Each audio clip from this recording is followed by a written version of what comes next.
News 24 टीवीटीएफडी news 24 में आप सभी दर्शकों का स्वागत है। नीतीश की जेडीयू निकल पड़ी।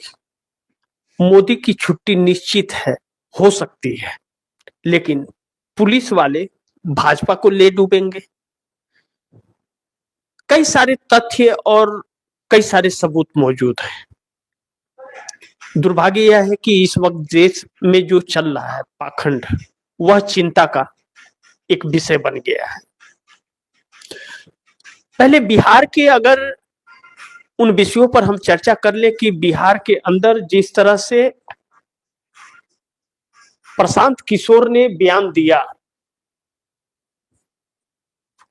प्रशांत किशोर के बयान के बाद देश की राजनीति गर्मा गई है। प्रशांत किशोर का बयान था कि 2026 में तख्ता पलट। प्रशांत किशोर नरेंद्र मोदी के खासम खास में से माने जाते थे। नरेंद्र मोदी के लिए 2014 में रणनीति भी उन्होंने ही बनाई थी सत्ता में आने की। चूंकि अब जन स्वराज पार्टी उन्होंने बना ली, चुनाव में करारी हार भी हुई है, वह सारी चीजें एक अलग दिशा में है। प्रशांत किशोर को माहौल को भांपने के लिए बहुत एक ज्ञान के रूप में उनको देखा जाता है। उनके बातों को नजरअंदाज नहीं कर सकते। लेकिन अचानक भारतीय जनता पार्टी आरजेडी के विधायकों के ऊपर डोरे डालने लगी है, जो 25 विधायक हैं। टीएफडी इंडिया न्यूज 24 के ब्यूरो चीफ जो बिहार के हैं, उन शिवाजी वर्मा के द्वारा यह कहना कि आरजेडी के तकरीबन 18 विधायकों के ऊपर भारतीय जनता पार्टी डोरे डाल रही है। क्या सच्चाई है, आने वाले वक्त में यह पता चल जाएगा। लेकिन मैंने अभी पिछले दिनों आप दर्शकों को खबर दिखाई थी कि नीतीश कुमार अचानक जो आरजेडी के प्रदेश कार्यालय में गए थे और उनका भव्य स्वागत किया गया था, निरीक्षण किए गए थे। यह सारी चीजें तब हो रही हैं जब नीतीश कुमार के कैबिनेट विस्तार की चर्चा और बात हो रही है, पहली चीज। और दूसरा,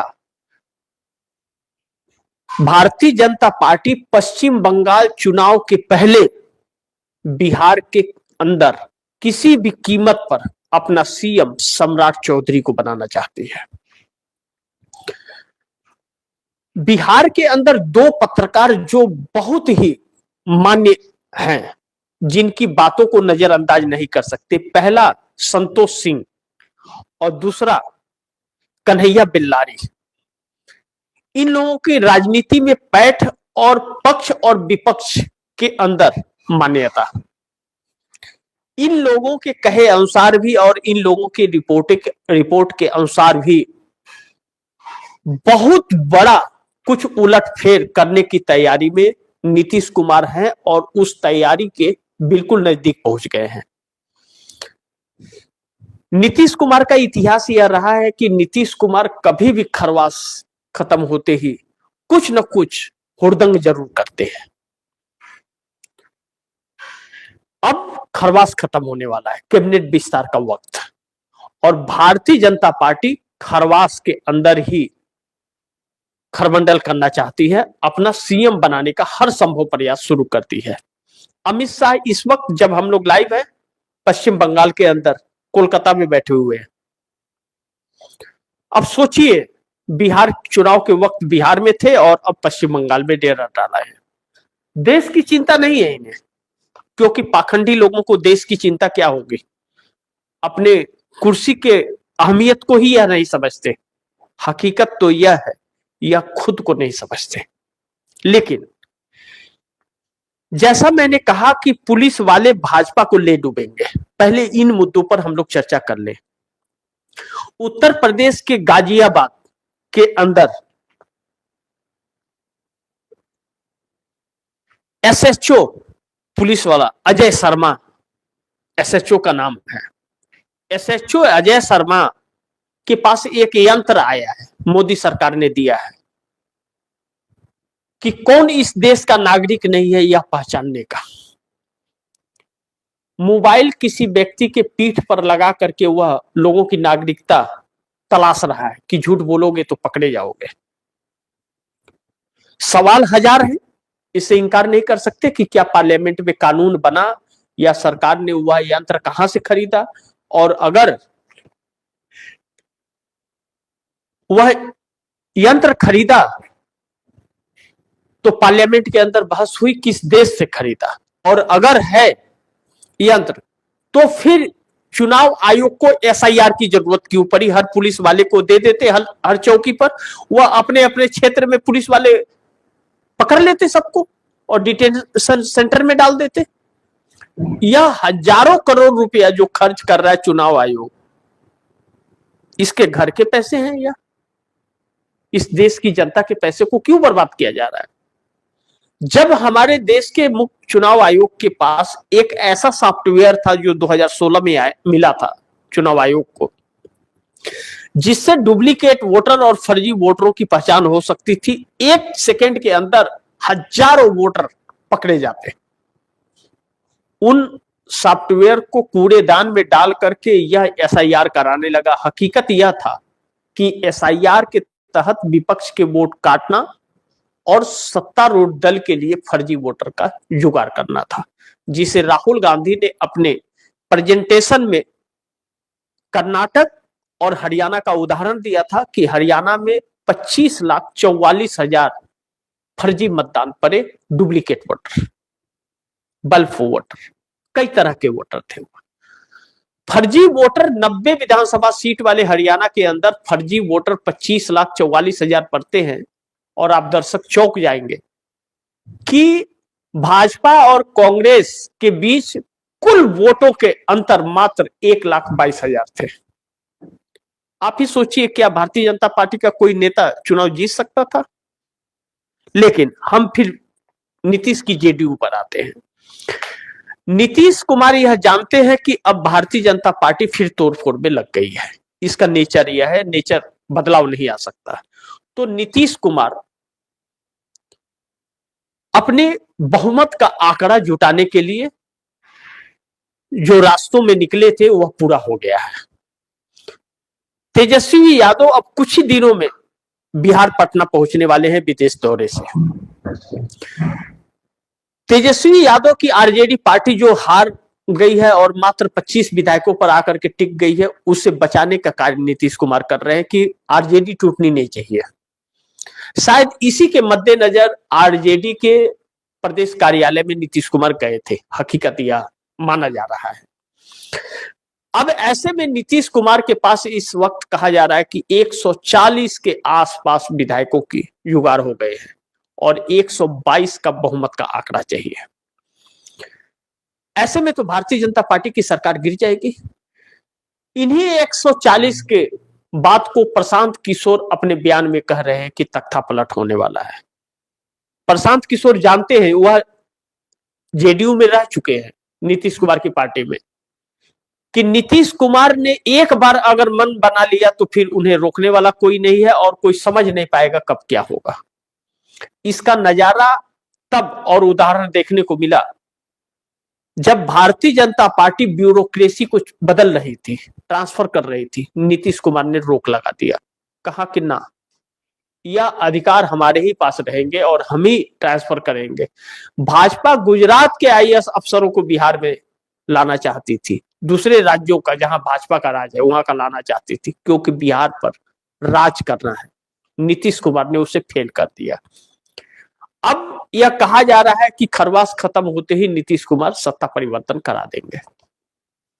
अगर नीतीश कुमार सत्ता परिवर्तन करा देंगे बिहार में, तो बिहार के लिए तो अच्छी खबर होगी कि एक कंफर्टेबल सरकार जो 5 साल तक नीतीश कुमार को कोई रोक टोक नहीं होगा, वह शांति से चला सकते हैं और बिहार का विकास कर सकते हैं। लेकिन दूसरी तरफ भारतीय जनता पार्टी जो पश्चिम बंगाल के पहले बिहार में अपने राज चाहती है, क्या वह सफल होगी? अगर आरजेडी नहीं टूटी तो भारतीय जनता पार्टी को नाकामयाबी हाथ लगेगी। और पश्चिम बंगाल के अंदर क्या होगा यह तो वक्त बताएगा। लेकिन मध्य प्रदेश के अंदर चौंकाने वाली खबर आई। मध्य प्रदेश के अंदर जिस तरह से 10 लोगों की जानें गई, गंदा पानी पीने की वजह से। वहां के मंत्री कैलाश विजयवर्गीय से जब एनडीटीवी के पत्रकार ने पूछा कि इस मौत का जिम्मेदार कौन, तो वह कह रहे हैं कि क्या पोपट सवाल पूछ रहे हो, घंटा सवाल है। पत्रकार की जमीर जग गई, चूंकि दलाली करता हुआ काफी वक्त हो गया था, जमीर अचानक जग गई। और जमीर जग गई तो विजयवर्गीय का हाल हुआ था, कहते हैं ना कि वक्त बुरा होता है तो ऊंट पे बैठे व्यक्ति को कुत्ता काट लेता है। तो विजयवर्गीय का वक्त बुरा चल रहा था। पत्रकार ने फटकार लगा दिया कि बोलने की तमीज नहीं है क्या तुम्हें? एक मंत्री को पत्रकार ने कहा तुम्हें बोलने की तमीज नहीं है, यह घंटा फंटा क्या होता है जी? और वह मंत्री दुम दबा करके भाग रहा था। उसके सिक्योरिटी दुम दबा करके भाग रहे थे क्योंकि सवालों का जवाब नहीं था। उस पत्रकार ने सवाल पूछा था, भले गोदी मीडिया का है वो, गोदी मीडिया की हम लोग बुराइयां बहुत करते हैं, लेकिन वह सवाल पूछा तो उसकी बड़ाई तो करनी पड़ेगी, उसकी तारीफ भी करनी पड़ेगी। काश ऐसे ही इस देश के पत्रकार अगर सवाल पूछने लग जाए तो आपको लगता है कि मोदी सरकार 24 घंटा में टिक पाएगी सत्ता में? जब मनमोहन सिंह सरकार को 2014 में सही सरकार चल रही थी, अच्छी सरकार थी, नौकरी देने वाली थी, रोजगार देने वाली थी, मजदूरों को काम, लोगों को लोकतंत्र देने वाली थी, उसे अन्ना हजारे जैसे पाखंडी व्यक्ति ने आंदोलन करके आरएसएस की मदद से मनमोहन सरकार को उखाड़ फेंका। मैं नहीं कह रहा हूं, देश के माने जाने सुप्रीम कोर्ट के वकील प्रशांत भूषण का कहना है वह भी उस आंदोलन में शामिल थे कि हमने बहुत बड़ी भूल की मनमोहन सिंह को सरकार को गिराकर। अगर आंदोलन न करते तो मनमोहन सिंह सरकार न जाती और मोदी नहीं आए होते। लेकिन वक्त है, वक्त बलवान होता है। अब ऐसे में नरेंद्र मोदी के लिए मुश्किलें भारतीय जनता पार्टी के लोग भी खड़े कर रहे हैं और पत्रकार भी सवाल करने लगे। अर्णव गोस्वामी भी सवाल पूछने लगा, जो जहर उगलता था रात दिन, विपक्ष से सवाल पूछता था, जो 11 साल से सत्ता में नहीं है, सत्तारूढ़ दल को पूछता था कि आम कैसे खाते हैं, काट के या चूस के। हालांकि यह सवाल अक्षय कुमार का था, लेकिन गोदी मीडिया भी तो वही कर रहा था। अब ऐसे में अगर भारतीय जनता पार्टी के नेताओं के खिलाफ जनता हो रही है, चुनाव आयोग के खिलाफ हो रही है, चुनाव आयोग की चोरी पकड़ी जा रही है, पुलिस वाले अगर पाखंड कर रहे हैं, लोगों के पास जा करके पीठ पे मोबाइल लगा करके पूछ रहे हैं कि तुम कहाँ के नागरिक हो, तुम भारत के नहीं हो, झूठ बोलोगे तो पकड़े जाओगे, हमारे पास मशीन है झूठ पकड़ने की, नागरिकता सही है तुम्हारी, भारत की है या नहीं है। तो फिर सोचिए कि यह सरकार क्या कितनी बड़ी पाखंड इस देश में फैला रही है, कितना चिंता का विषय है। सोचिए, क्या इस देश में कोई मुद्दे नहीं रहे अब? क्या देश में रोजगार नहीं चाहिए, उसके लिए सरकार को काम नहीं करना चाहिए? क्या इस देश में लोगों को हक नहीं मिलना चाहिए, लोकतंत्र नहीं मिलना चाहिए? क्या सम्मान नहीं मिलना चाहिए, महिलाओं की सुरक्षा नहीं होनी चाहिए, शिक्षा और स्वास्थ्य की जरूरत नहीं है? उसके लिए सरकार काम नहीं कर रही है। सरकार यंत्र लेके पुलिस वालों को पाखंड करने भेजी है। तो सोच लीजिए, इस सरकार के पास सोचने और करने के लिए कुछ नहीं है। तो ऐसे में सब अगर सरकार के खिलाफ ही हो जाएंगे, तब तो फिर मोदी की छुट्टी निश्चित हो सकती है, कोई बचा ही नहीं सकता। फिर तो इस बात से इनकार नहीं कर सकते। और पुलिस के पाखंड जो है वह भाजपा को ले डूबेंगे। आने वाले वक्त में पुलिस का कोई कद्र और इज्जत नहीं रह जाएगा, सिर्फ एक दलाली के अलावा उनका और कोई काम नहीं रह जाएगा। ऐसे में नीतीश ही मोदी को सबक सिखाएंगे अब, क्योंकि नीतीश ही वह शख्स है जो मोदी को एक झटके में इधर से उधर उठा करके तको फेंक सकता है। इस बात से इनकार नहीं किया जा सकता। और वक्त आ गया है कि नीतीश सबक सिखाएं।